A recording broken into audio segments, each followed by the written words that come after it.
Alrighty, so welcome everybody and happy Monday, January 29th.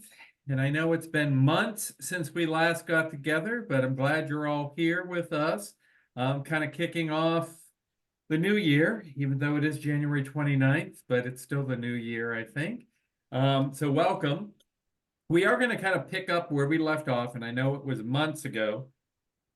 So we are going to do a little recap from when we met back in September, and then kind of dive into the rest of this presentation or this training, where we're just kind of talking about the secondary transition process and things to keep in mind as you're looking at trying to provide the most effective services for those students with disabilities that you work with. We are fortunate today to have Connie Lynn from OVR, from your VR representatives, joining us, along with you all from the school system. So thank you all for being here and joining us. So welcome. Just a quick introduction. I'm Michael Storr, and I work for the National Technical Assistance Center on Transition, the collaborative. And I actually work out of the University of North Carolina at Charlotte. And with me today is my coworker, Brenda Simmons. Hi, everybody. Good to see you all again. I work with, as Michael said, I work with Michael on the NTACT grant, but I work out of Washington, D.C., George Washington University. So it's great to be here and see you all today. Fantastic. So welcome, everybody. And just as a reminder, if you have any questions, and it's a small group, you can just unmute. We're probably going to be asking just for some comments or feedback as we go through this afternoon and talking to y'all. So please feel free to unmute, to talk if you would prefer. You can put comments in chat. I know some folks have said hello, so feel free to do that too. So, but please communicate with us as we go through today. So I did want to just remind folks of just a couple of things as we get started. When we look at transition and beginning transition, and I know you all know this on our little afternoon discussion, but with transition planning, it does start at age 16 in the Mariana Islands. However, the IEP team does not have to wait until that year. It could happen earlier if the family or the IEP team feels that is necessary. I think, as we talked about the last time we met, that age of 16 is in IDEA, the federal laws. There are states, though, that do that earlier. There's about 30 states that start at 14, and there's actually one state, Florida, that starts at age 12 with transition. And I only mention that because I think it is important to think about transition and planning for the future with students, and especially those students with disabilities, early, as early as possible. And that's actually one of the things that both the Office of Special Education Programs, or OSEP, that's the federal agency that supports special education, as well as the Rehabilitation Services Administration, or RSA, that supports the VR folks, or OVR. They really have been looking at kind of talking about starting transition early. Earlier than 16, actually, to best prepare kids for the future. So just wanted to mention that. Michael, can I just jump in? So Sure. in the CNMI, yes, we did mention age 16, but we are having teachers start the transition age 15 if the student's turning 16 within the school year. Good. So just for clarification. Great. So if that birthday is before, I guess, the August start of school, is that right? Yes. Still? Yes. Then they would have to start their transition age 15. Gotcha. And even in the states where those ages are, it is the IEP year that student is turning that age. And I only mention that because IEP years and school years don't necessarily match up, right? Because the IEP lasts for 1 year. So depending on when that student's birthday is, that age could vary. But the bottom line is by at least 16, you're starting looking at these transition activities and the things that we've been talking about. So when we talk about today's training and actually the work that Brenda and I are going to be doing with y'all today, as well as in our future sessions that we have scheduled for this winter and spring, while we are going to be touching upon compliance areas, you know, and what those regulations say. So with education, those would be the indicators that are connected to the Individual Disability Education Act, or IDEA, and those that are directly related to secondary transitions would be indicators 1 and 2, which looks at graduation as well as dropout rates. But then more specifically, I think around secondary transition, really looking at indicator 13, which is that process for transition, and then looking at indicator 14, how students are doing 1 year after they graduate or move on or age out of school. I mention that because sometimes that is all folks are worried about. You know, are we checking off these boxes? Are we meeting these requirements that compliance is indicating? However, what we really want to urge folks to do is to really look at those effective practices.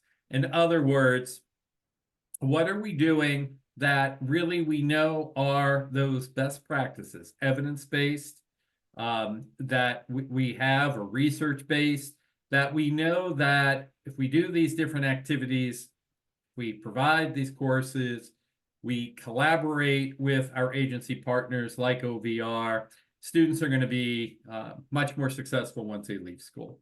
So when we talk about this training today, and again, in the future work that we're going to be doing, we're really looking at effective or best practices that we're really encouraging you all to engage with. Michael, can I just ask a question? Can you Sure. go back in regards to compliance? So we have a student who is SLD. On the transition section, it was stated that the student does not have any interest on any goals as of this time and would be wanting to have transition goals during the senior year. So I did bring that up to one teacher, and they're like, yeah, but if the student is not interested in anything right now, then what do I put? So this is where if you can give me an example. So I'm talking about on the section of education, career, and independent living in the IEP, you know, just for clarification on, because I'm having a hard time trying to fill my NTACT, you know, for compliance purposes, and I just don't know how to go about that. Right. And I think if it's either the student themselves or the family, sometimes we hear that from families too. We don't want to deal with this transition stuff. We're just worried about school. This is where compliance does kick in. And as a school, as the LEA, you need to go ahead and do those interest surveys with the student.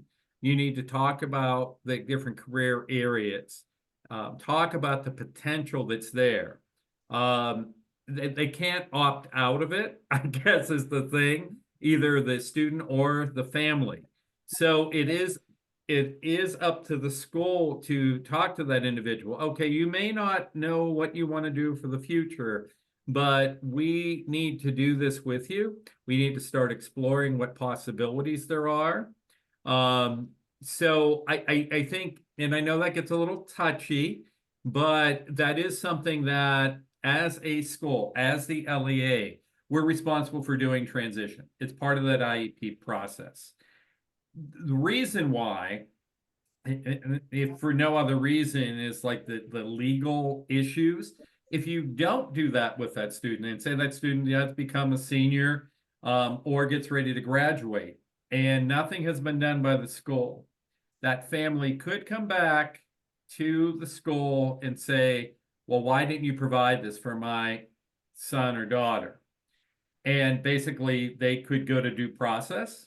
and sue the school for not providing that service because it's a requirement under IDA. It's part of the IEP planning. So you would technically, it would be very similar to denying that student like any other supports or services of the IEP.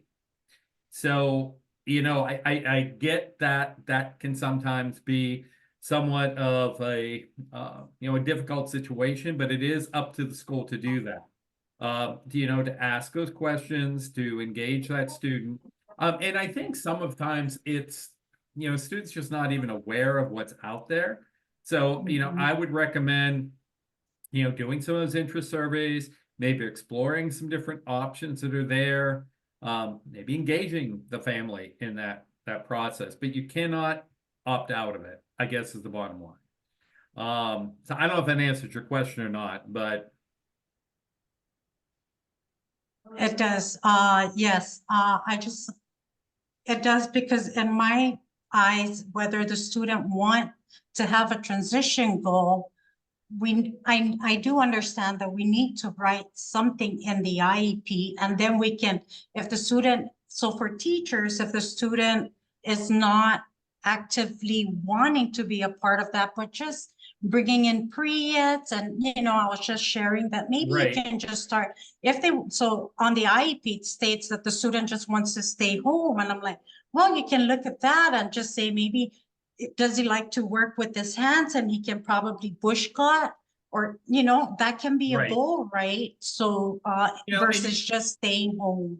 And you could write in the IEP that the student is expressing no interest. However, we did this assessment with that student.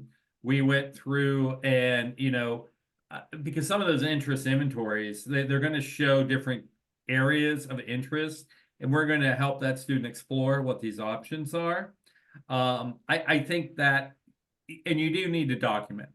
So, I mean, I think I would state that, you know, student is expressing, you know, is currently it's expressing not an interest in looking at these post-school goals. However, we did our assessment. We are showing these are these areas of interest.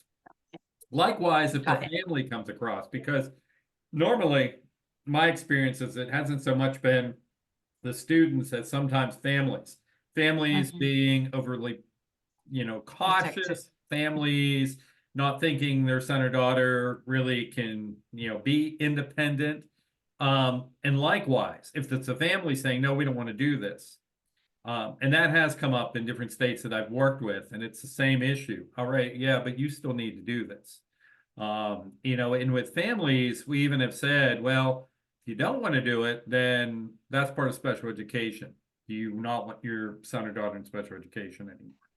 So, I mean, it really, because it's not all, you know, it's really, it's part of the package. If you don't get the transition piece, you do have to do that. So, you know, but again, I documented in present ed levels.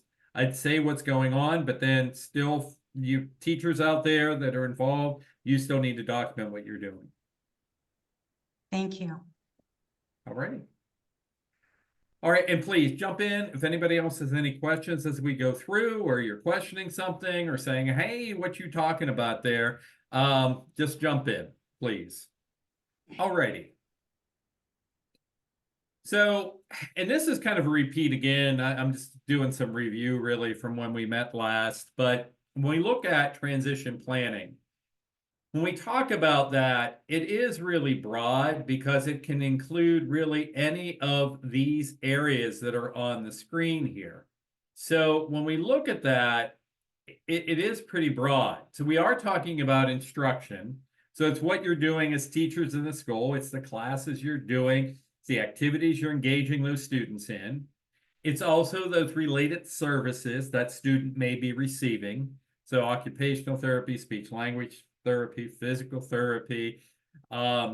It's those community-based experiences, engaging in activities in the community, work experience type of activities. They could be volunteer experiences, other types of community engagement.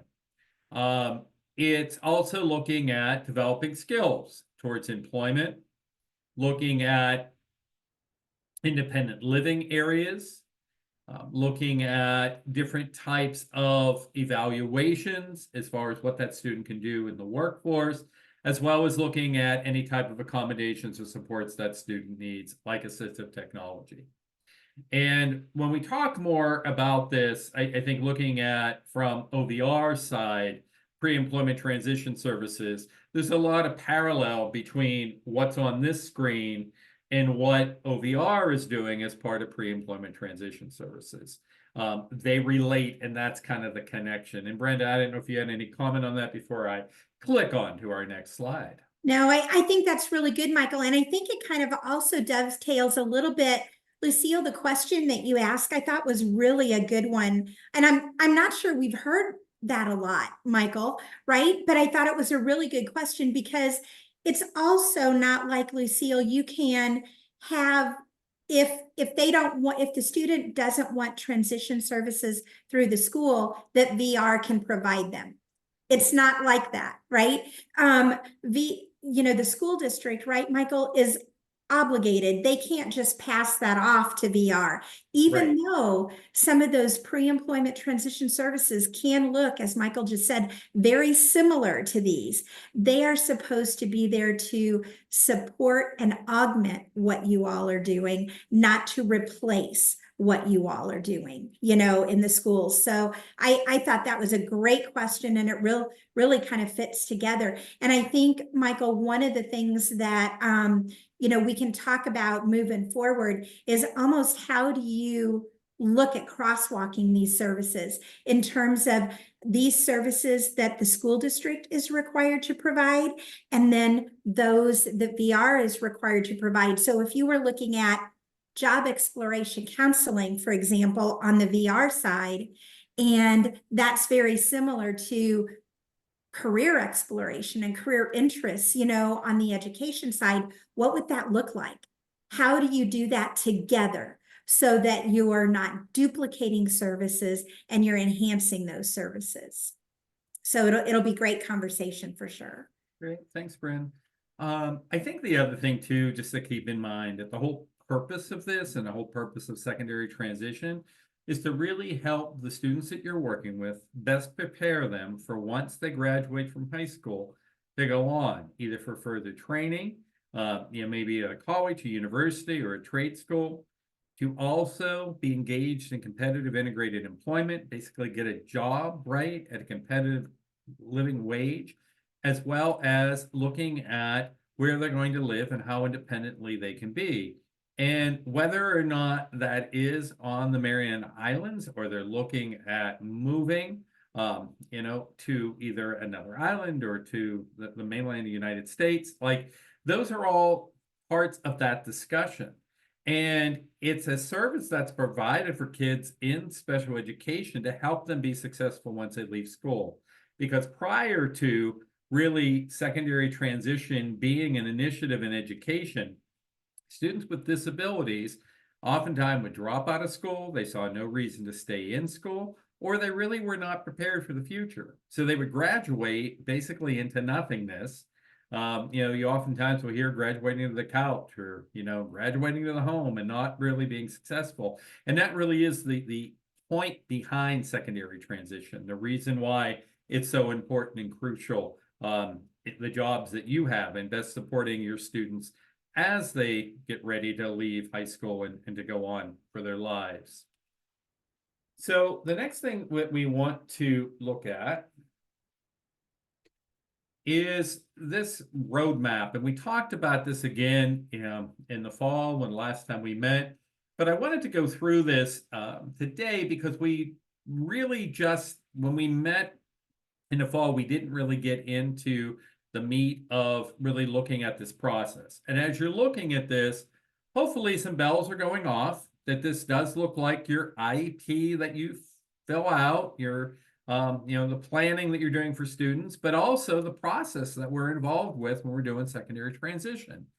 So if you look at this, it first starts off and it's a little road, right? So you can kind of follow the road. And the first thing that you're really looking at is assessment, because that really is the foundational piece to all of that you're working on with the students that you're engaged with. So when we're talking about secondary transition, part of that assessment is really trying to figure out what that student is interested in doing, what their preferences are, what they would like to do once they graduate from high school and go on with life. You know, where do they see themselves? Working, living, and with the working piece, you know, if that particular profession, say they want to go and become a nurse, or they want to work with animals and be, you know, a vet tech, or they, you know, want to go into culinary arts. All right. So they can't probably do that, those different activities right out of high school. They're going to have to get additional training. Well, then where do you get that? Right. So what that interest and preference piece does is kind of narrows that focus on what do you want to do for a living. And then that leads to, if you're going kind of across this road, to those post-secondary goals. So again, the 3 post-secondary goals are looking at further education and training after high school, competitive integrated employment, and then that independent living or that community living piece, right? Those are the 3 post-secondary goals. The last piece of really looking at assessment is then looking at, okay, the student figured out they wanted to go in and say be a nurse or a nurse's assistant.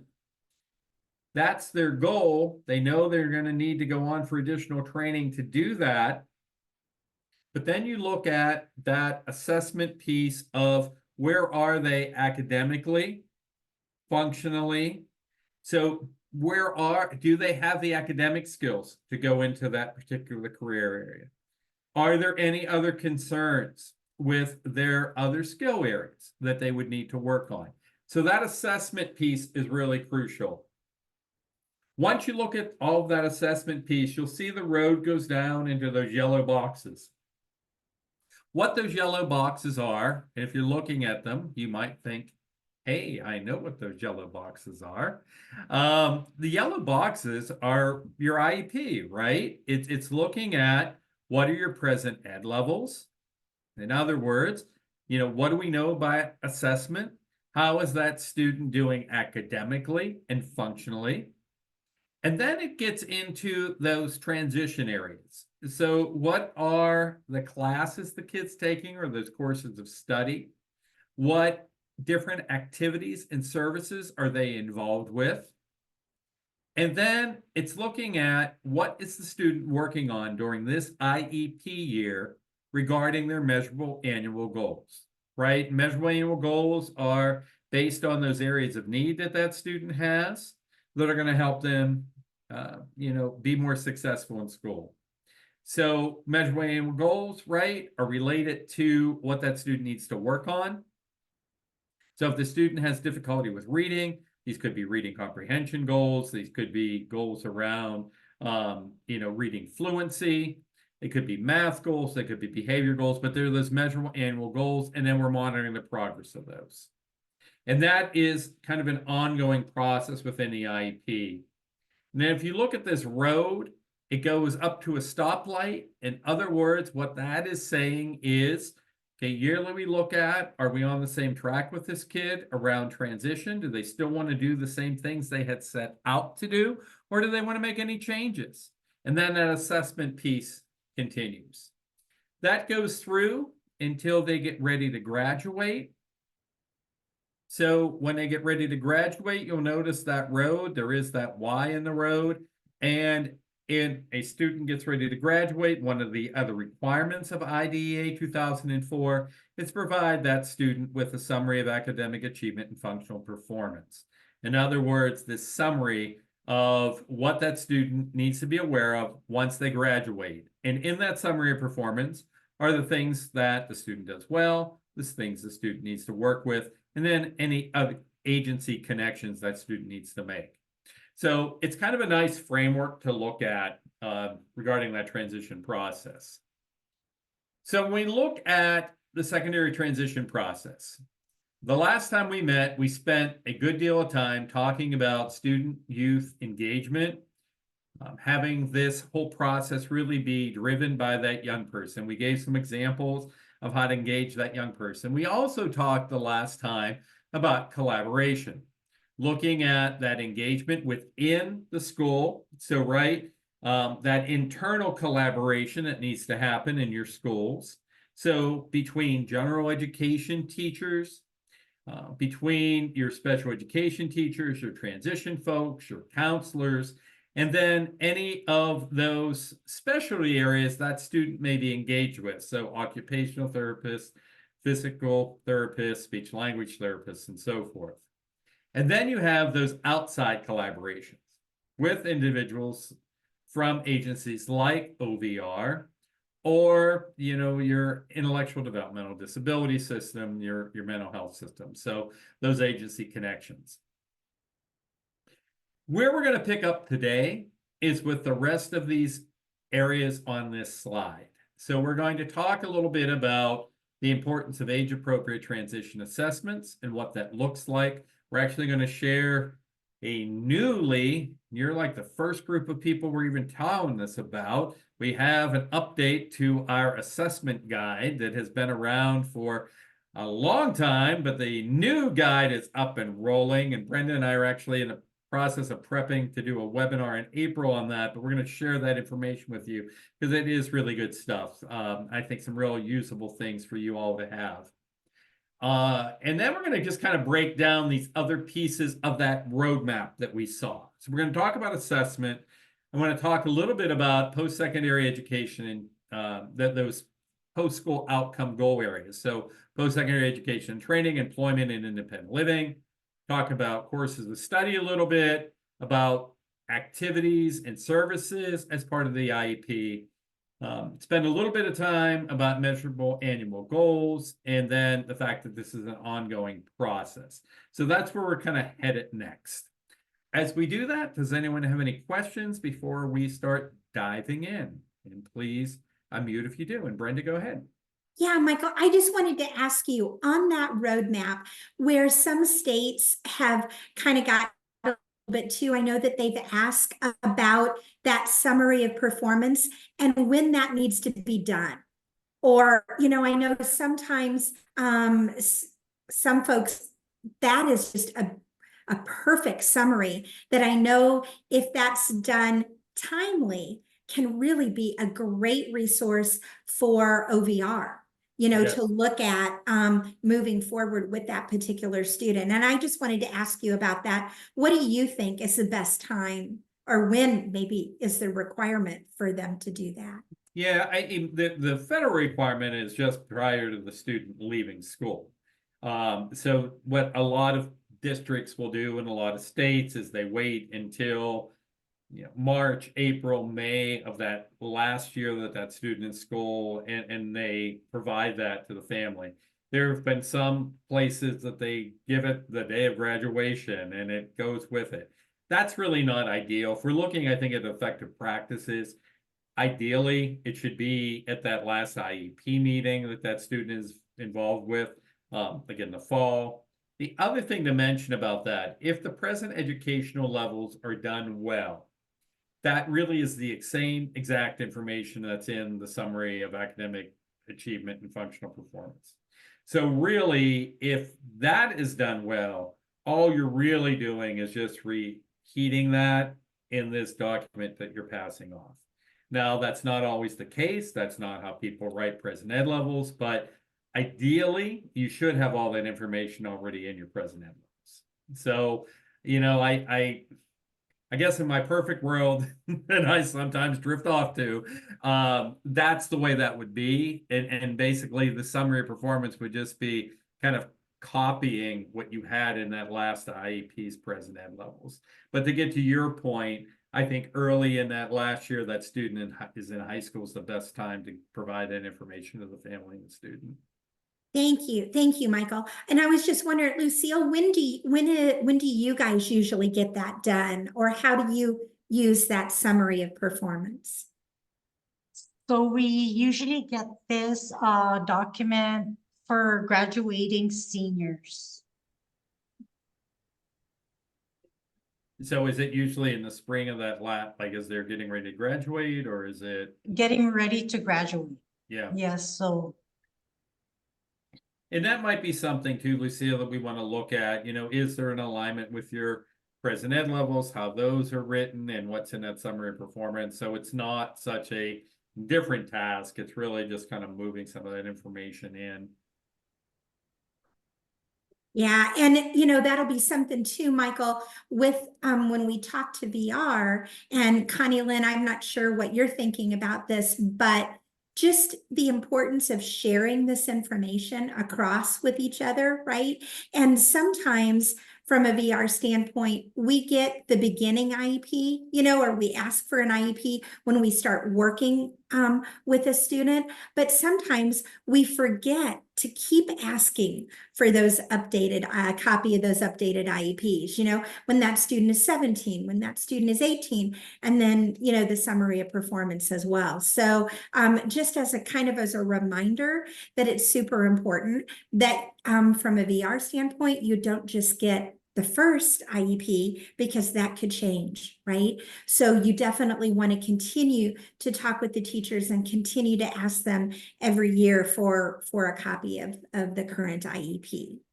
Right, because that would also be a good measure of progress for our pre-ed side. Absolutely, Connie Lynn. Yes, absolutely. Thank you. Thank you, Okay, Michael. thank I'm you. sorry. All right. No, you're all good. Thank you. And please unmute folks if you have any comments or questions as we go through. So we're going to kind of dive into these other parts of that whole process. So we're going to start first with age-appropriate assessments. And tell us more. So I am going to tell us more. We have Willy Wonka. We're kind of, timely. Granted, it's old school Willy Wonka, not the new one. But let's go in and talk a little bit about assessment. So age-appropriate assessment, or assessment in general, is a process of gathering information, right? And it's not just a test. And I can't stress that enough, because I think sometimes folks are still in that mindset of, okay, what's the test that I'm going to give these kids that's going to check off that box that I've given them an assessment? It really is information from a variety of different places, right? And it's an ongoing process. So you look at both academic assessments. So how does the student do regarding reading, writing, math areas? It's also looking at these transition assessment and career vocational assessments, which are really looking at what are those interests that student has, what skills do they have for employment, how will they be successful on a job site, what do they need to still work on. It also looks at skills needed to go on for higher education or for training after high school. How is the student able to do that? So the important thing with an assessment is that it's gathered from multiple people and places over a period of time. The other thing too is you need to go back and look at where has the kid been by the time you get them, right? So they didn't just drop out of the sky. They've been in school in the Mariana Islands for years and years. Now you're getting them in high school. They have a transition plan. They're there. What has happened up until that point, right? What have they expressed? What are their interests? What are they struggling with? What has worked? What hasn't worked with them? It's also looking at anything that is being done in general education, with guidance counselors in school. What are they doing with all kids around preparing them to go on for, other training opportunities at their colleges, as well as to work and careers, right? So it's looking at all of that. The other thing too, and that's the in bold piece on this slide, is assessment should not look the same for every student. In other words, what that's saying is based on where that student is, what their disability is, what their strengths are, what their needs are, what their interests are, that does change what assessments you're doing, or maybe the experiences they're involved with. So that's the other thing to kind of keep in mind, like what exactly is going on and when are you doing these different types of assessments. part of looking at transition assessment is really, again, looking at the interests and preferences that that student has. So interests and preferences related to jobs, careers, also looking at where that student wants to live someday, what options are there for that student. This is not something necessarily that special education folks and y'all on this call, well, we're trained as teachers in special education. It's what my background is too. That's very different than Brenda and Connie Lint, who were rehab counselors and trained in rehab counseling, where they really dived into looking at these career interests, looking at, you know, what that student needs to be aware of as far as choosing a career pathway, choosing, you know, what jobs they want to do. That's not necessarily the background we've had in special education.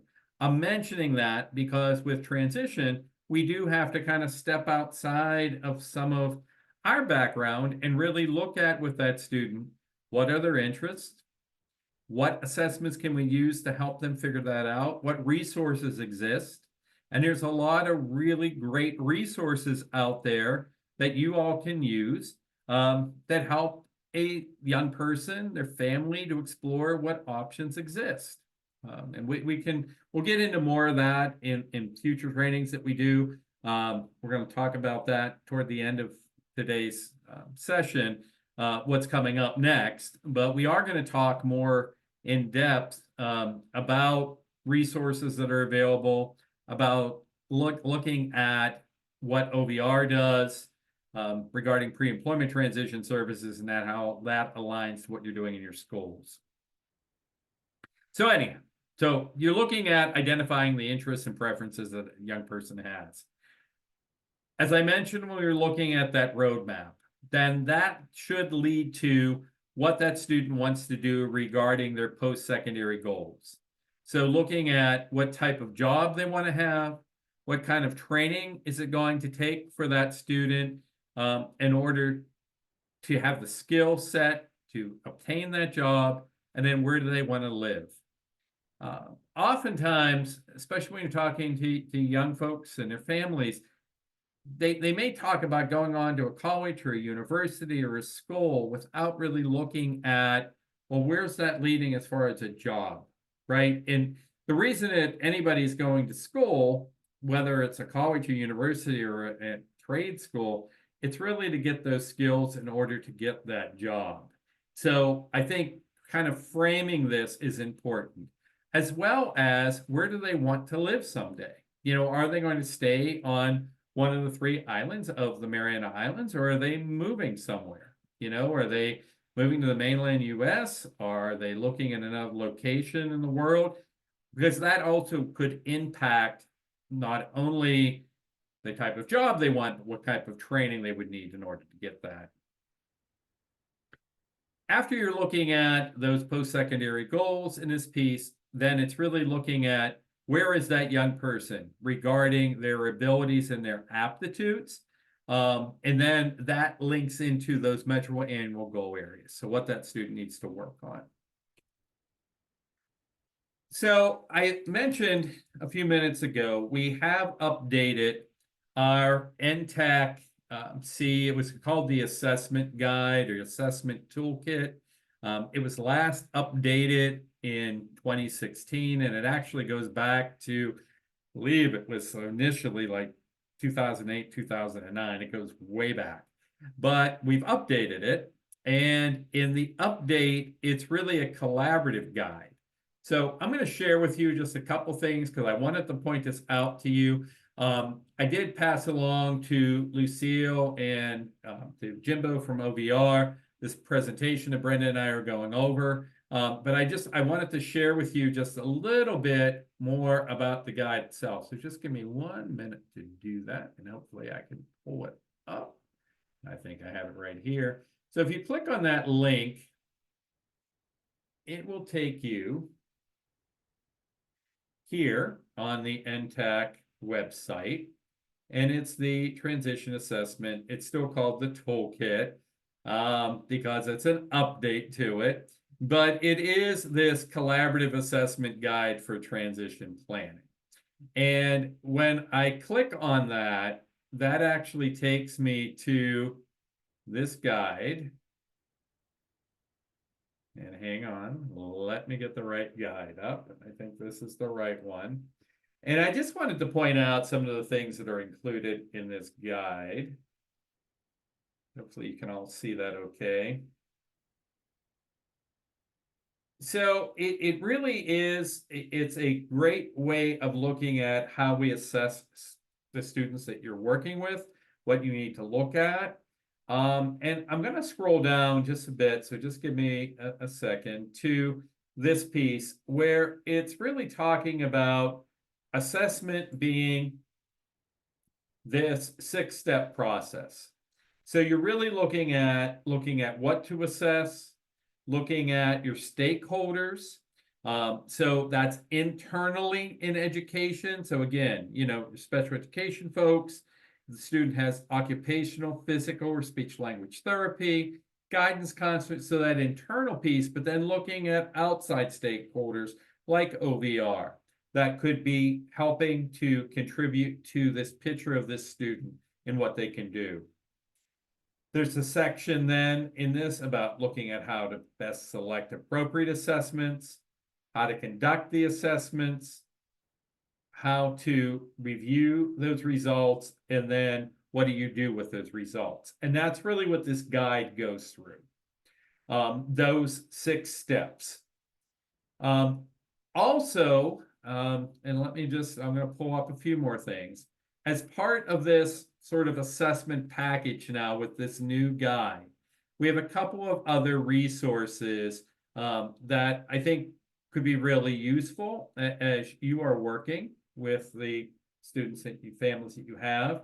So what you're seeing on the screen now, we have a separate guide or supplement to the main guide. And this one is for students. So this talks to students, and this was actually written by youth, young adults for other youth, young adults with disabilities. And it talks about what is assessment? Why should I care as a young person? What do they look like? And then there's some samples in here, as well as a couple of case studies about students that have gone through this process. So that is for students. Then we also have, for families, as they're looking at this, a guide for families, again, around assessment.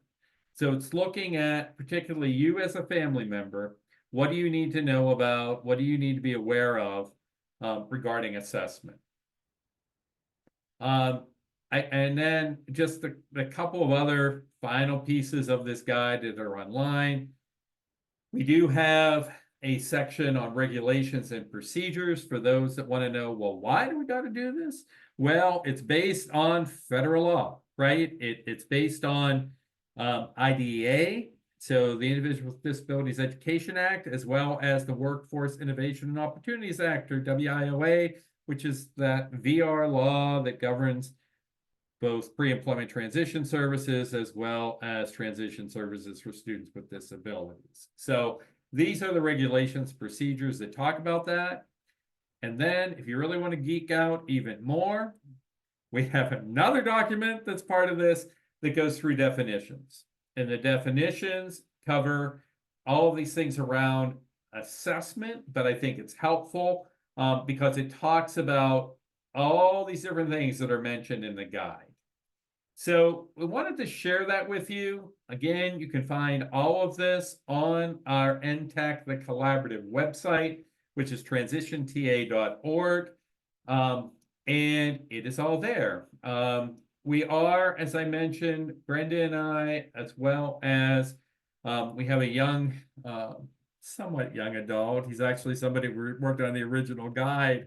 He's not so young anymore, but he's going to talk about the youth student piece. And then we have actually one of the directors of one of the parent training information centers. They're going to join Brenda and I on April 18th to really unveil this guide.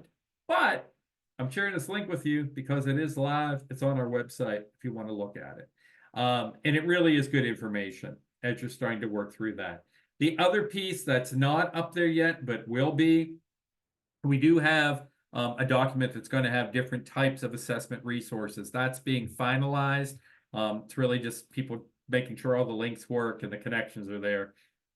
That will be available by next month. So right into February, probably a couple weeks into February. So I And don't know, Michael, go ahead, Brenda. Yep. even though this is going to be live, I know this is always so tough for you all, you know, in the islands to be able to watch it live. We will also record it, correct, Michael? Right. So you Yes. guys can go in and watch that at any time, you know, so. And if you want to look at any of these materials, if you have questions, and I'm gonna, preempt the last slide of this of today.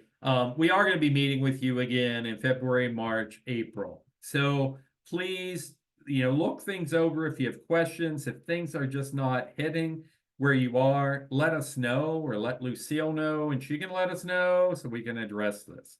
So before I move on to the next piece, if anybody have any questions about assessment or things you struggle with that, please jump in.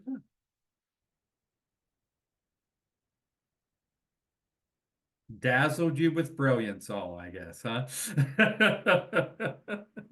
You know, Michael, one of the things I just wanted to mention is the assessment piece around transition is so important because, you mentioned you're kind of stepping out of your comfort zone a little bit and maybe looking at some things that you hadn't been, that was traditional academic.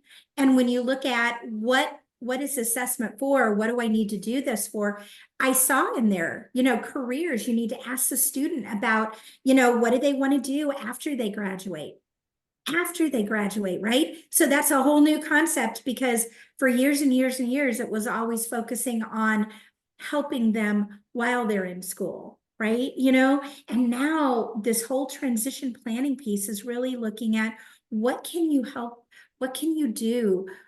What information can you gather with the student to help them think about what they're going to do after they graduate, And I think, Michael, one of the things that we've talked about so many times is you may get modifications.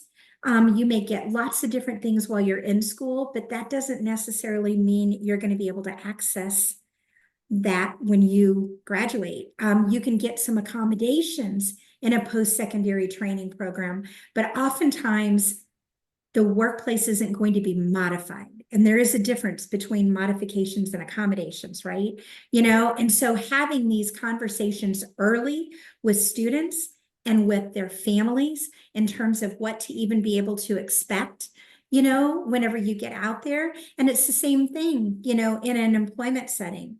There are definitely things that you can do to make accommodations. And there's lots of, Michael, that might even be something cool at some point. If any of you all are interested in, looking at some of those really great accommodations. I know Jan, the Jobs Accommodations Network, has a great website that talks about for each disability, whether it's a learning disability or autism or, all different types of disabilities, these are the types of accommodations that might be appropriate, So, I just think that that's an important piece. When you look at that student's strengths, what are their strengths in relation to without any accommodation or with accommodations? Mm-hmm. Do you know what I'm saying? Because it makes a difference, right? Yeah, so, okay. Yeah, definitely. And I don't know, I clicked off the PowerPoint for a minute. Folks that are joining us from all the different schools, what do you all currently use regarding assessment related to transition? What's your go-to? And I'm sure it's different for different places. So unmute and let us know. What are you all using to find out interests and preferences for kids? You're using something. Go ahead. Here at this is Dorlyn Barcinas over at Dr. Rita Hokuk and Rhoda. Yes. One of the things that we use is the career development, the ASVAB career development guide. It's one of the assessments that we do use. It's kind of like an interest inventory, Yes. and then it also will give us like, does the student's interest fall under, what is that? What some of the, like realistic employments or, Uh-huh, conventional employments, things like that. right. And so it helps them to go from there. Some of them, like you mentioned, don't even know what they want to do. So when we do that, then at least it points out to various employments that they feel that they may like to do. And that's a really good point. And what you're mentioning, so all of those career interest types of assessments or tools, they're all based on something called the Holland Code. And Holland was actually a person. And they have these areas, right? Or they're, if you want to call them career pathways, but they're like these big categories. So when you do those assessments, you ask all those questions, they lead to usually a code, and that's what it's based on. But then that's important because then that's like a springboard that you can start to investigate. Okay, these are these different career options. And there's lots of really cool free online resources to check that out. One being ONET. You may all use that. That's through the Department of Labor, and it's O with a little star and then NET, net. But that's really cool because once you get an idea of where that kid may be interested in looking, then you can really unpack that more with that student to look at, okay, these are all these different jobs that fall under, say it's the area of artistic creative. So that's usually where you get into like writing and drama and acting and all those different things. But then that'll bring up those different job areas. And then you can go on to ONET and actually look at, okay, these are the jobs. This is how much money you make in these jobs. This is how much training you need to do these jobs. This is where these jobs are located at, and it starts to frame that a little bit for students because you were right. A lot of kids, most kids, whether they're in the Mariana Islands or they're sitting here in Virginia or Florida where Brenda is, they don't really know oftentimes what they want to do. So I think that's really helpful. And Brenda, thank you. She put in the ONET link for you. If you haven't used that, I'd check it out because it really is good. Jennifer, I think you unmuted. If you want to go ahead, if you have a comment or your group. No, I just want to say that since I have the students here, most of the time I interview them. When I do the transition goals, I would bring a student, I would interview, and before I do that, I would introduce what's out there, the workplace, workforce, education, everything that we have in CNMI. Yes. And outside if they want to step, like go abroad. Okay. So that's what I do. I interview most of the time, and when they don't, some of them, like what the RHI said, they don't know what they want to do. So I do a lot of prompting, like you want to work at cha, be a barista or waitress, you want to work at a hotel. I do a lot of prompting to get this out of our students. And I think it works better than having them do a survey or any kind of a paperwork like they don't usually turn in, or I would wait and wait. So yeah, go ahead. I'm sorry, Jennifer. Go ahead. no, so that's what I most of the time I interview the students, because this year it could be this job, then next year they change their mind. So and then also we do life skills and to get to know them, what their strengths, their aptitudes, all the skills that they may have that we don't know. Yeah. Now that's a really good point. And you bring up a couple of real points here. And one of them being students will change their mind.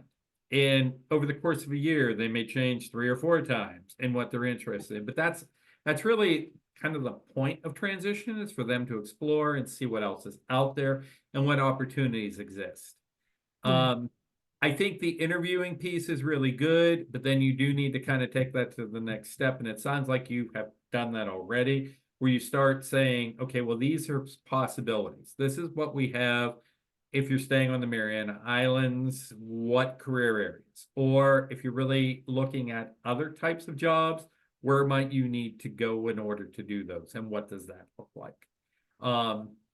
That we do have too, as far as resources go, there's really nice like job exploration kinds of things, including on ONET. You can go on there and actually watch these short little videos of what all these different jobs are. So I think that's a way for students to see, well, these are these jobs. This is what's out there. Because that is the other difficulty. Back in the day, and hopefully it's gotten a little better, but my background is really working with kids with more complex needs and intellectual disabilities. And I can remember, and this goes back, I'm going to date myself now to like the early 90s, 1990s. But we would have these picture assessments that we would give, and you could not tell what in the name of heavens those pictures were. And I particularly like the ones, they had this one, and it was like a guy, and I guess it was supposed to be a farmer, but you couldn't tell if he was burying a body, if he was planting crops, or what in the name of heavens he was doing, because it was just like this stick figure out in a field somewhere. And then you're asking these kids, what do you want to do that? It's like, well, what the hell's that? What's that person doing? So I'm saying that because I think with some of the items that are out there and some of the resources, there's some really cool things that you can expose kids to that don't cost anything, and they're available to you. And I'm going to stop talking because Miranda unmuted. Michael knows when I unmute, I'm like, oh, but I think, Michael, this is a great place to give an example of how Voc Rehab, how OVR can piggyback on some of the stuff that you all have already done. So Jennifer, if you have already had an opportunity with the student to interview them, or maybe some of the students will go ahead and fill out some of those career interest inventories. If you've already somehow, whether it's interview or survey, you have got some information of what they think they might be interested in today. Then you would be able to ask Connie Lynn and OVR, okay, can you all pick up on this? This is kind of a career pathway or an area that the student has expressed an interest in. And then maybe Connie Lynn would be able to dive deeper with them and see about setting up maybe online job shadowing in that field or that area. Maybe they could, set up some interviews with employers in that field. And so the students would be able to actually talk with employers and see some of those kinds of, kind of gather more information. And then they may decide, oh my gosh, I had no idea that job required that. I do not want to do that, So it may be really helpful for them. But I just wanted to kind of give an example of how this, I think, is a perfect place, Michael, to talk about, how you all collect this information, what you're already doing that you are required to do as a part of your assessment, and then how OVR can come in and build on that. That's what I was talking about earlier, how they can augment and support what you all are doing, and then share that information back with you all, right? So that then as you're moving forward throughout the year, you're looking at that student's progress and you're developing that that IEP for next year, you can then use this information that you've gathered also from VR to help you identify your goals and objectives and maybe a new career pathway of interest the next year. Right. Thank you. And Jennifer, I think you brought up a real good point too, looking at what careers, what jobs are available on the Mariana Islands, and again, depending on which island you are at, I'm sure that varies from job to job. And that's very different than that whole scope of all these jobs that are out there in the world. So I'm saying that because I think having a really good handle on that and talking to students. One of the other things, and this came up just this past year, and I've been doing this for a long time, and this was the first time anybody gave their recommendation. But in talking to families, asking the family or asking that student, who in your family do you see as being successful with a job? what kind of jobs do they do? I've never asked that question. I'll be honest, I've been doing this for a long time, but I think that's very telling too. When you talk to that family and talk to that student, you know, who do you see as being successful and what kind of job do they do? That's a very good indicator of, okay, so where are we narrowing job wise, or what types of jobs could you be looking at? So that was something that was like one of my great ahas. That was my 2023 aha. But I had many, but that was one because I thought I wish I would have asked that back in the day because that is very telling. You know, and is it, you know, the person that is, you know, working in a hotel? Is that the person, it's the lawyer? Is that person is the nurse? Like, who are they looking at as kind of that figure that, yes, that's who they would aspire to, or they feel that is a success? So just a thought. Other just what you're doing out there regarding assessments, anybody else want to share? Don't be shy. I'll give like a minute of teacher wait time and see if anybody else wants to unmute before I go back to the big script. You know, I think, Michael. Oh, Connie Lynn, you unmuted. Go ahead, Connie Lynn. Hi, so I found a guiding intake. I believe it was from NTACT. So that's something I've yet to initiate with the students, and that's something I'm working with MHS right now. So we have one student I'm trying to meet, and she already has a career goal, but I wanted to do the guiding intake to see that assessment and like her level of readiness for workplace readiness training, and just to, I guess, like you said, build on from what the teacher's already done. So I just wanted to know, like from a scale 1 to 10, how ready are you, and something like that. So that's my assessment that I That's would a really good, yes. Yeah, that's really, really good, Connie Lynn. And I was gonna kind of comment on that and on your comment that you put in the chat. I think it comes down to that conversation, right? Between OVR and the teacher that's working with the student, that knows that student. Tell us, what do you need? What have you already done with the student? And what do you need?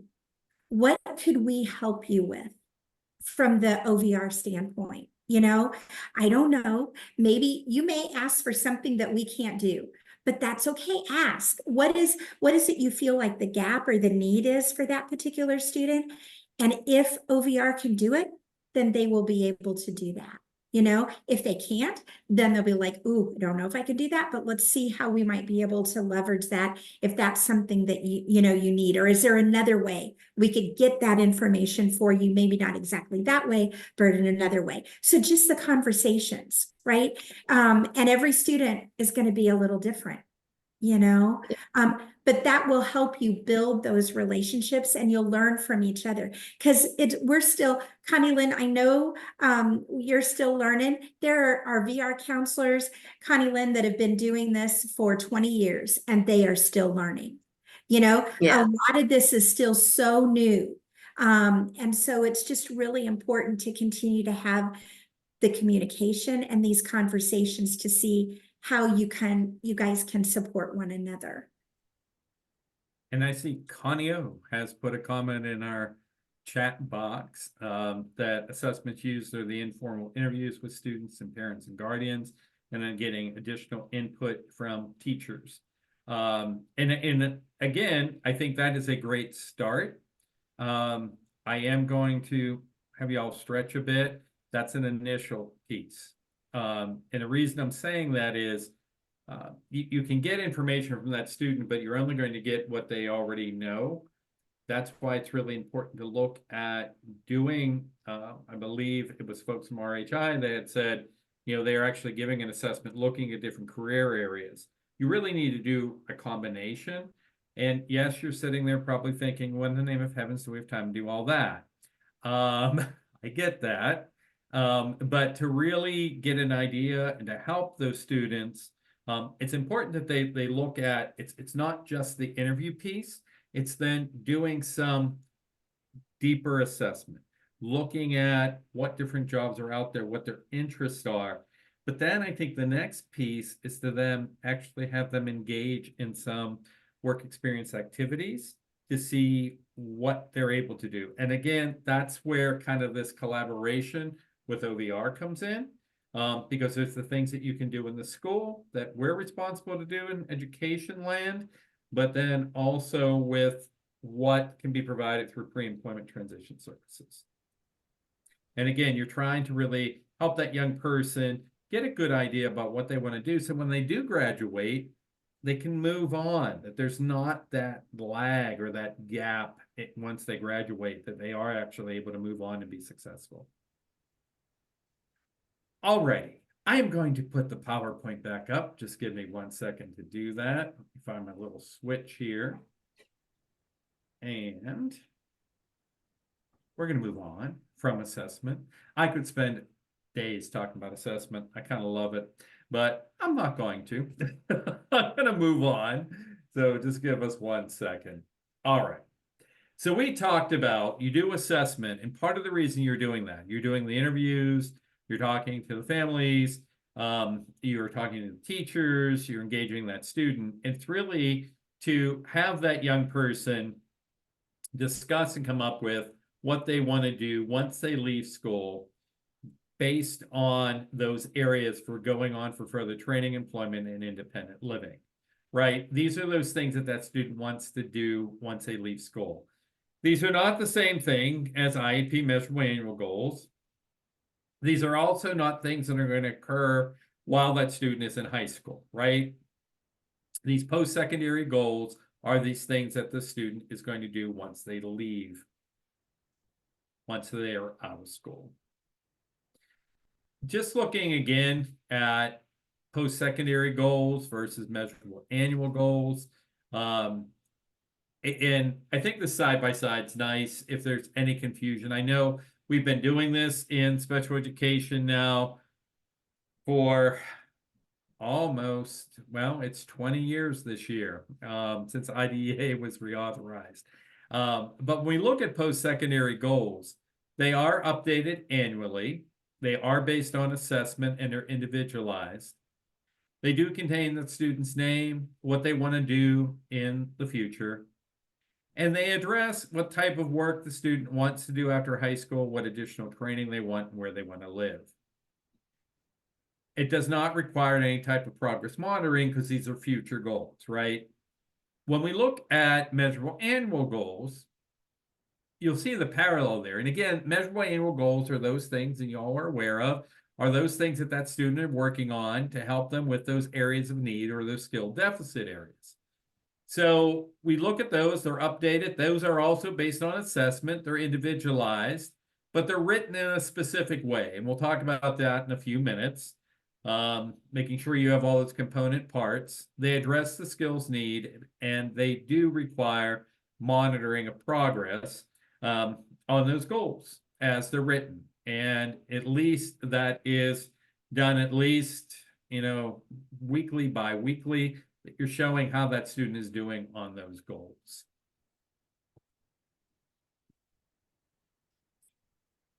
When we look at developing these post-secondary goals, it's important that we're using ongoing assessment, that student is involved in activities, in experiences to help them figure out what they want to do. And that might change, right? That what they want to do may change from 2 or 3 times over the course of the year because they're experiencing, they're looking at different options, they're trying to make that determination on what they actually want to do once they leave school. It's important too that in having that student explore, that they learn about the different requirements. In other words, is there a different additional education or training I'll need to do? Will I need to move in order to do this kind of job that I want to do? Or could I do it staying on Saipan? Or would I have to move? And then it also is looking at the category of a job. So an example of that, there was a student that I worked with that was really interested, said he wanted to be an airplane pilot. Was really interested in airplanes and being in the airport and really wanted to do that. And academically, that's not where this particular student was. He would not be, he, even with accommodations and supports, he'd really have a difficult time being a pilot. But in talking to that, with that student, he really liked being in that setting around an airport. He liked that whole idea of travel. So then it was looking at what types of jobs might be in that particular environment for that student to do. Lots of parallels to this, right? Students that want to be doctors, but they really want to be in a helping profession, working in caring for people, maybe in a hospital setting or in a caregiving type of situation. So it's really kind of then determining, all right, you want to do a career, what is the reasoning behind that? And then what are those different options for different types of jobs around that area? One of the other requirements when we look at transition planning and looking at the requirements based on IDEA for transition is that those goals, those post-secondary goals, are updated annually. So you have students coming in at 16. They're probably going to be in transition at least 2 years, I would guess. So 17, 18, maybe some staying until they're 21.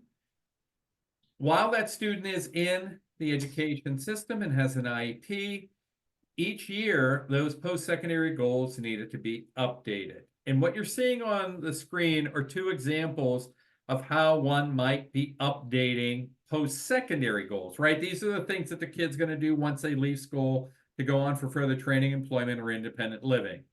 So in that first example, you have Jack. And in talking with him, he said he was really interested in working in the area of architecture. However, started to really investigate a little bit more. And Jack started looking at what it takes to be an architect. Well, you have to go on to college or university for at least 4 years and do an externship. So you're probably talking about 6 or 7 years, and it's really doing design, and it's really looking at those, doing blueprints, getting hired by an architectural firm. And really all Jack wanted to do was build things. That's what he was interested in. So in looking at that, it was like, well, Jack, it's probably not an architect that you want to be. It's probably more of a carpenter working in carpentry and looking at a tech program to learn carpentry skills. So that's the one example there. The second example that's on the screen, again, same post-secondary goal, interested in being an architect, but in this case, in doing and exploring and looking at the schooling it would take, where you could attend college, what you would need to do in order to be an architect, where you could live, Jack's all in. Yep, I still want to do that. That's what I want to do. I want to figure out, where I can go to school, how I can do this. I'd love to design and build things. So those are two examples of kind of taking that same post-secondary goal of working in that career area or field of architecture, one kind of branching off and changing that to go into carpentry, the other one remaining the same. So just wanted to provide that as you're updating it. You might be asking, well, where do I update this stuff, right? It would be in your present education levels, where you're talking about where the student was in that last IEP, what they were thinking. We did these activities, and this is where the student is now. So moving on, so we talked about assessment. We talked about assessment determining the post-secondary goals for further training, employment, competitive integrated employment, and independent living. Now we're moving into the next piece and looking at transition planning and what you're writing, and as you're looking at IEPs and thinking about this with a student, and that is courses of study. And with courses of study, these are the classes as well as the activities that that student is engaged with in school for that IEP year that are going to help them be successful once they leave school to go on for getting those 3 post-school outcome areas, right? For the training, employment, independent living. And this is this list of these classes. It is aligned again to that IEP year, and they need to be specific, and they need to be linking or leading that student to what they want to do once they leave school. The reason that courses of study were included 20 years ago when IDEA was reauthorized were prior to then, students would be in school taking classes, but they weren't necessarily the classes best preparing them to be successful once they graduated from high school. So it's really looking at, is the student taking the right academic courses that are going to lead them to be successful to either go on for further training or to move right into that competitive employment setting. That's the whole idea behind around courses of study. If a student is involved in dual enrollment, perhaps at a community college or any type of other training types of things while they're in school, those would also be listed. So that's courses of study. Bren, you had a comment? Yeah, so Michael, is this where, going back to your other slide about Jack, is this where if Jack really does want to do architecture, and it looks like, yes, that's possible, then he's going to need to be in some of those math classes. You know, Exactly. he's going to, so that's what's going to help him, you know, Right. propel him forward. And I'm not sure what kind of engineering, you know, courses are related, because that is totally not my dream job. But whatever he finds out as he explores that he would have to be kind of a little bit prepared for then before he goes on to college. Right. You're exactly right. As well as the right, you know, the English classes, like all of those academic things that he would need to take in order to go on to a 4-year university somewhere. So is that aligned, if that is what his goal is? And along with that, you know, that he's given the right accommodations and supports to be successful in order to do that. Great question, Bren. All right, any other questions as we move on? If not, I'm going to keep by clicking and I'm going to go on to the next slide. All right, so after talking about courses of study, so again, those are the classes the student is taking. The next piece that we talk about as you're looking at transition that needs to be included are services and activities. These are the things that the student are going to do over the course of the IEP year that are, again, preparing them to move on after graduation from high school, after they exit high school, to go on for further training, get a job, or live independently. So these are those types of activities, such as, when we go back, community-based experiences, work experiences, volunteer types of activities. These are those vast array of things that student could be doing in school, working on understanding how to put together a job application online, how to look at putting together a listing of what they're able to do, putting together a resume, looking at interviewing skills. All of those different types of activities that student is involved with. Should also look at, though, what that student is doing in general education, guidance counselors, what activities are they involved with that all students are doing in your school. It's not necessary as you look at these two, sometimes there's crossover between going on what the student needs in order to go on for further education and training versus competitive integrated employment. Sometimes those are the same types of things, like the student's really working on following directions, or the student is working on a communication skill area or a behavior skill area or activity. They could cross over. It's also with these services and activities that there's a direct link to what OVR does in pre-employment transition services. because those are sometimes the same, but again, they cannot be the same, right? Because education has to do their requirements, faces IDEA has, and then what OVR is doing is to really help to support that. And a question came in, and I believe, Lucille, and you can jump in and answer this on your IEPs. I think it's in your transition section, right? Lucille? Yes. The listing service, sorry. We're trying to look for it on our pages. Go ahead, Michael, jump in when I get that. I need to open one up. Alrighty, I'll let you up. I believe, Connie, that's where that is, though, when I recall back. But go ahead, Lucille, go check, and we'll come back. Alrighty.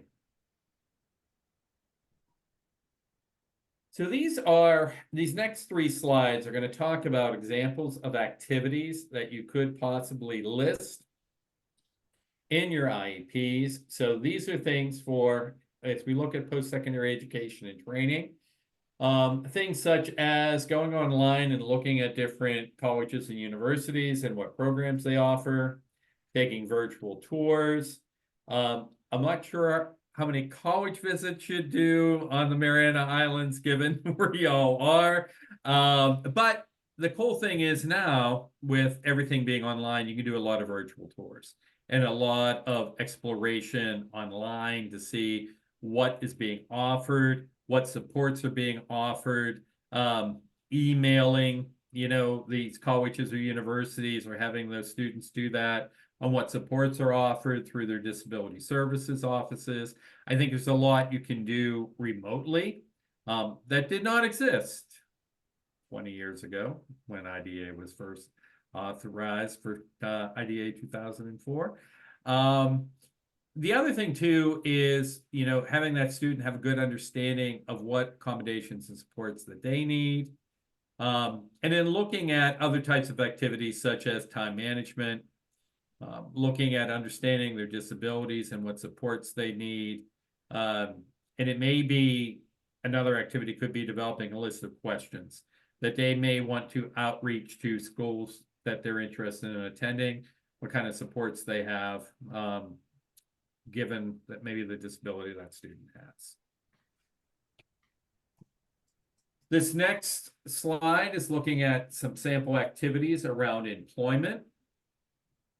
And these, again, are different types of things students can do. We already talked about career exploration, looking at what options are out there. But you may also have, guest speakers come in, maybe it's former students that come in and talk about, what jobs they have in the community that they were able to acquire after graduating from high school. There are a number of virtual job exploration type. We talked about ONET. There are other resources that you can explore different jobs that are out there. Doing community-based types of activities such as job shadowing, job exploration, work-based learning experiences, they all kind of fit under these examples of employment. Some other things could be resume writing, or if students are interested in going into any of the armed services, looking at that as a possibility. And actually, Brenda had mentioned the Job Accommodations Network before. That's a really great resource to see what reasonable accommodations can be offered on different jobs based on that student's disability. So wanted to share those with you. And then this last slide of these different activities is looking at examples for independent living. And as you look at independent living, these are areas that are really looking at those different skill sets that students would need in order to live as successfully and as independently as possible in their communities. So things such as budgeting, things such as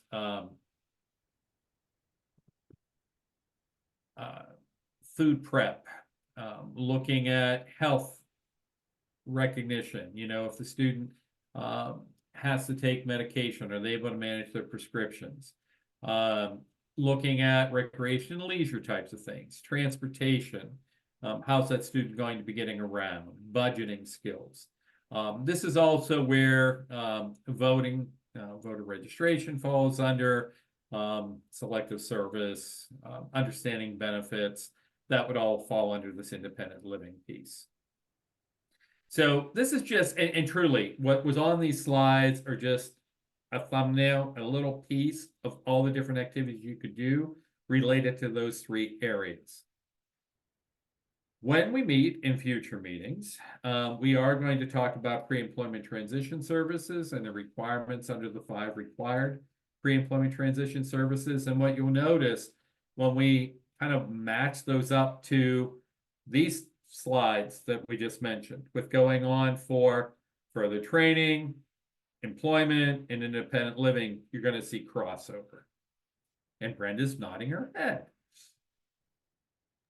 Absolutely, Michael. And I was just thinking, it would be great. I think what I'll do is we ought to almost take these actual activities that you put together in these slides and just pull out the activities exactly that we've got that are listed under each of the 5 required.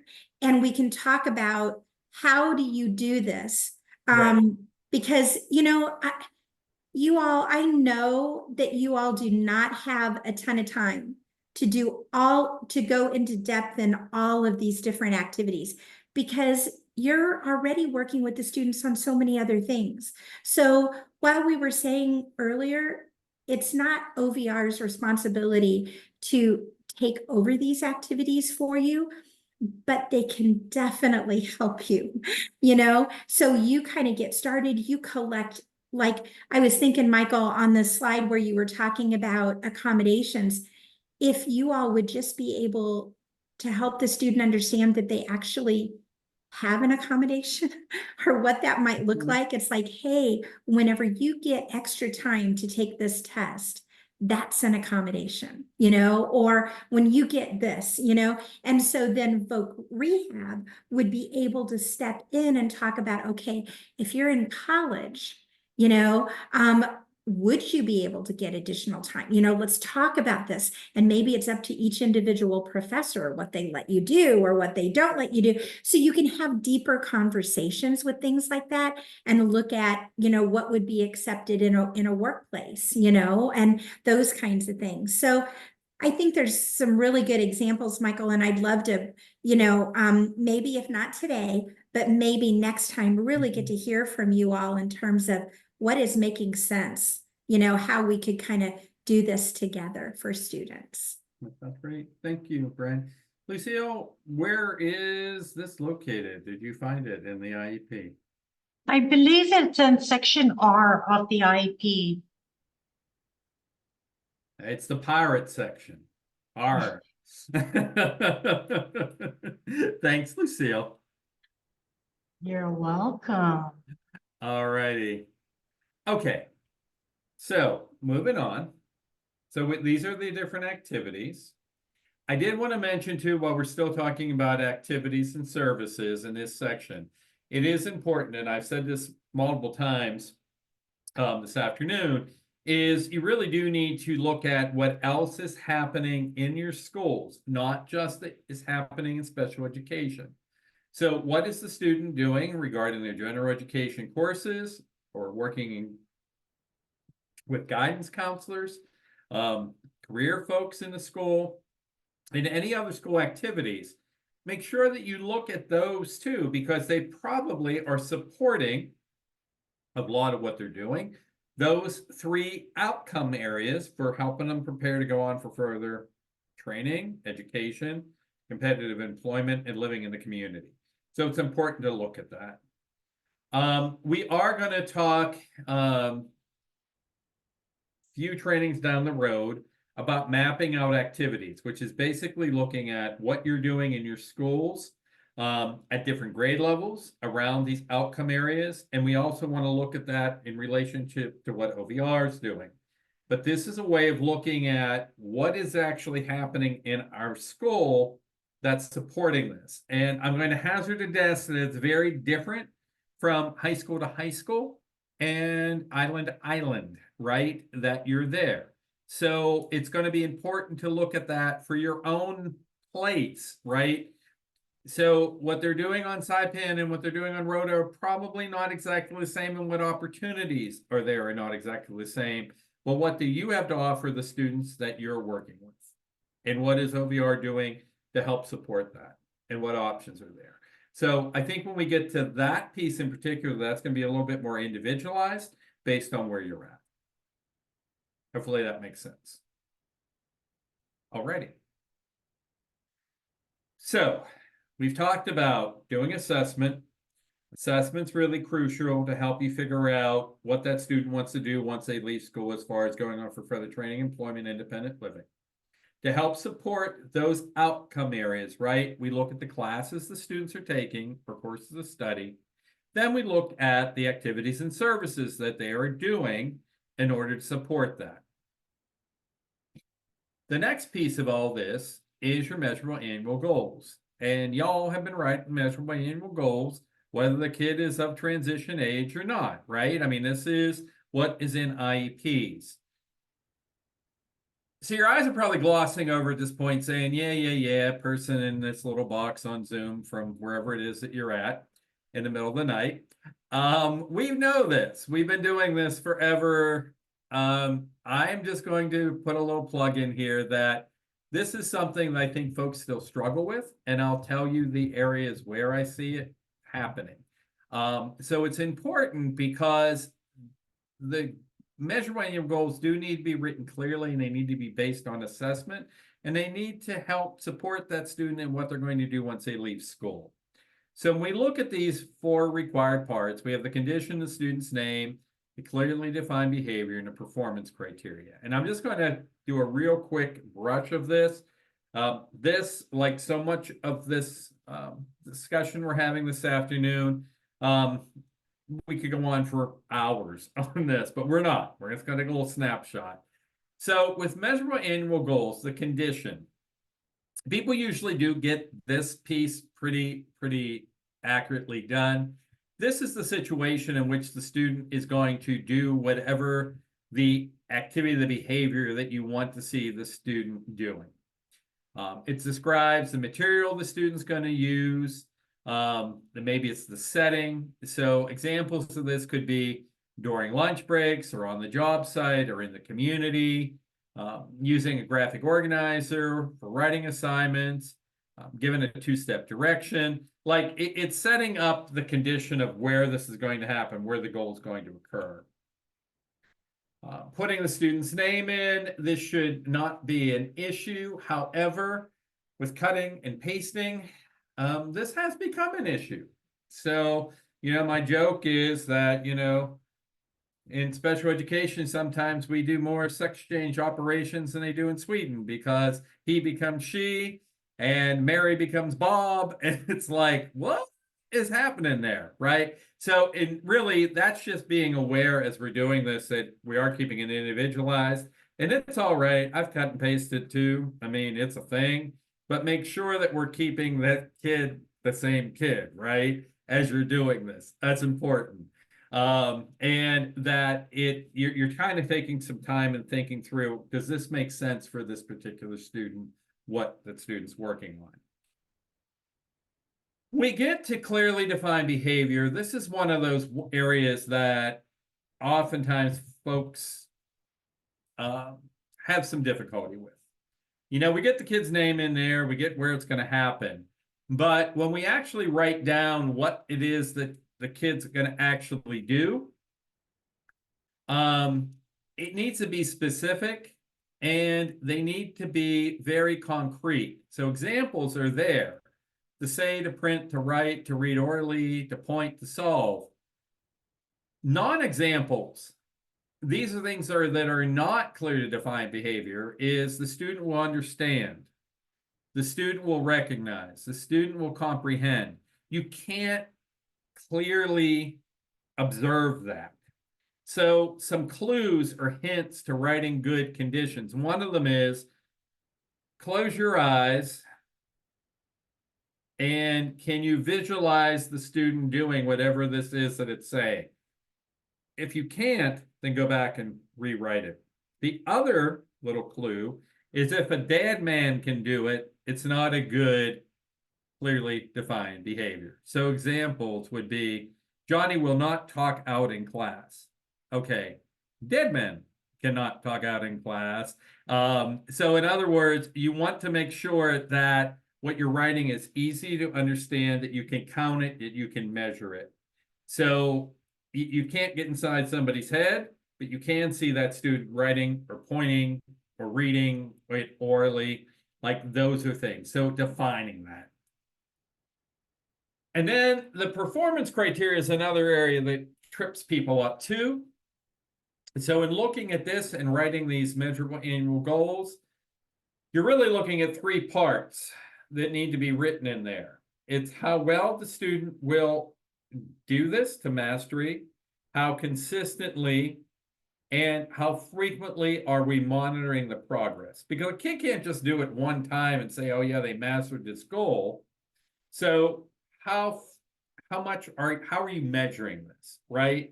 And oftentimes the how well, I'll just see people put 80% in there without any reason for it.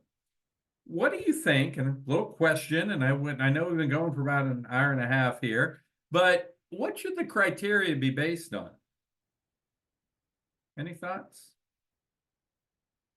In other words, you want a kid to be able to answer 10 comprehensive questions at the 9th grade level reading a passage.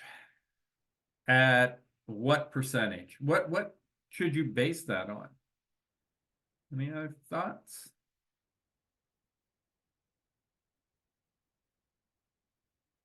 Hey, I'll give you a hint. It's the assessment. Well, okay, good. Teacher rubric example. Thank you, Connie O. You're rocking it here. You're right? It should be based on the information you have or the assessment you have, like a teacher rubric, right? You should have, this should be based on something. It's not just you're pulling it out of the air, right? So you would have assessment on the student. Good. Observation checklist, also good. It's a way of figuring out the how well piece, right? And I think it has to really be obtainable for that student too, is the other piece of this. It should be something the student should be able to actually do or obtain within the course of that IEP year. Alrighty. I did want to share this slide with you too, and you do have this in the PowerPoint. This is actually a nice way of looking at writing measurable annual goals.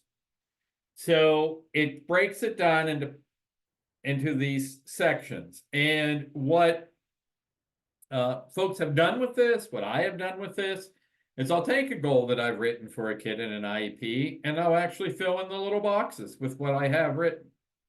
And see, does it fit in there? And if it doesn't, need to go back and redo a section to make sure that it does actually meet all that criteria.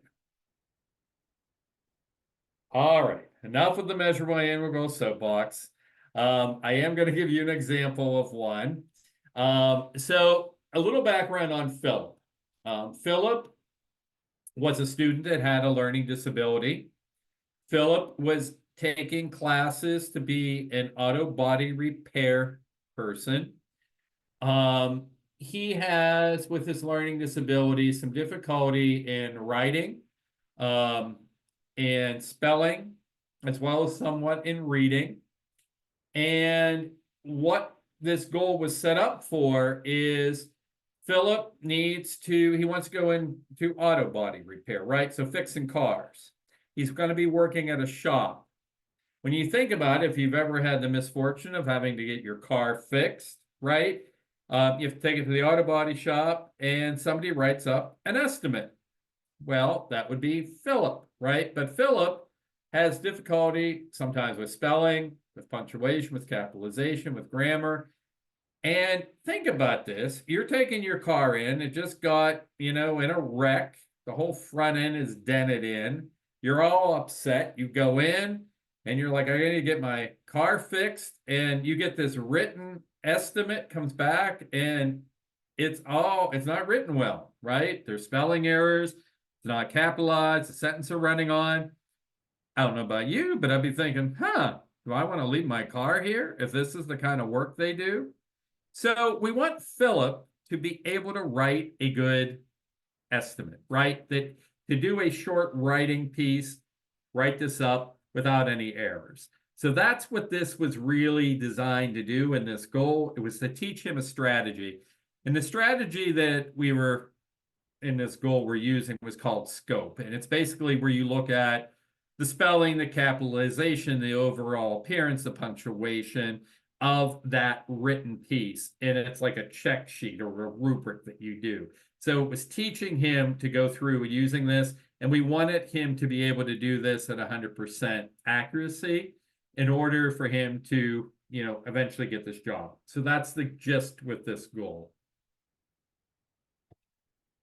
As I mentioned too, we do have to monitor for progress on goals. Remember, we were looking at that map, back to the big map, and we had all those little yellow boxes, right? We talked about measurable annual goals, and then the next box up of it was we're monitoring progress. So this is an example of monitoring progress on that goal we just talked about. So in November, when it was done, he had a few errors that he was still making when he was writing these short writing examples out. But by March, if you look at it, he was doing much better and he's making progress towards that goal. And it's a way of showing that.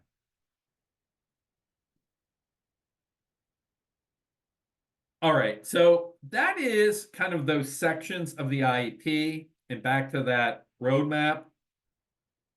The other important piece to think about is that there needs to be alignment. In other words, what you're writing in those sections of your IEPs, and I know you have very lengthy forms that you're using on the Marian Islands that you use, but there needs to be a relationship to what is written in those IEPs. So what I'm getting at there, what my meaning behind what I just said is you have present ed levels, and in present ed levels, you have assessment that's listed. You have the needs that that student is working on. Okay, based on that, you have these post-secondary goal areas. Now, I should be able to go back and see through assessment why those are the goal areas that student is working. I should also be able to see if I jump down to measurable annual goals.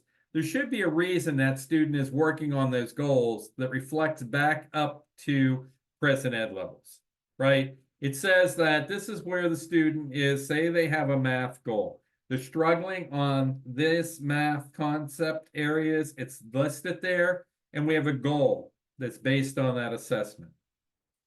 Too often when I read IEPs, I'll get to the goal piece, and it'll say, that Johnny has a reading goal. And I'll go back and I'll look in present ed levels and I see no information as to why he has a reading goal. There was a school that I was working with a number of years back, and every IEP, the kids had a reading and a math goal. And when I said, well, I don't see why the student needs a math goal, they seem to be okay. And the answer was, well, we were told every kid needs one. Okay, that's not an answer. The IEP should be individualized based on what that student needs to work on. And you need to have assessment data to back it up, right? That's why the student needs to work on this, is where they're struggling.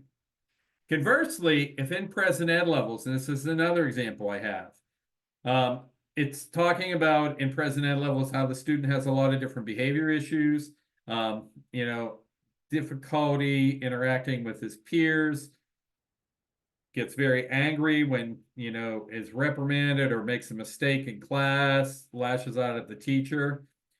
All this stuff is in present level. I get to the measurable annual goals and there's no behavior goal written. Nothing to work on with that student. Again, it's a disconnect, right? So the alignment should really be between all these areas. And we should be able to go back and see, okay, I see that in present ed levels, this is what he's working on. Or I see that this student wants to go in to the medical field and be a nurse's assistant. I see that. So let's see the courses the student's taking. Let's see the goals that the student's working on. They should match up. Another way of looking at this, the IEP really should be the story of the kid, starting with those present ed levels. And it should make sense in reading that story. So think about stories that you've read or books you've read. You read that preface, you get into that first chapter, the story should flow. We shouldn't get to that section of the IEP and think, what the heck? I didn't read that in the first 2 chapters. Where'd this come from, right? So it should match, right? It should be aligned. Alrighty, that kind of wraps up this portion of part 2 of kind of understanding this process. And I wanted to do a little commercial message for what's coming next. We know that these next 2, February and March, are set. Brenda and I, along with working with the folks from OVR and your folks in education, we're looking at the February 26th and the March 18th, really being a way of looking at both pre-employment transition services that OVR does, as well as your activities and services you all do. We are tentatively, and I'm not sure where we're at with this, Lucille, but I have it listed here as a tentative, maybe helping with that. If you have your in-person training, I have that listed there. And then on April 22nd, looking at a planning discussion, if you all are able to go to our Capacity Building Institute to just kind of talk about that or relay any information. And then we're potentially holding some dates in June, maybe. So I'll just say this. After the March 18th, I know those are tentative and they're works in progress. But you'll see us again in February and March. And Brenda and Lucio, I'm sure if you had anything else to add.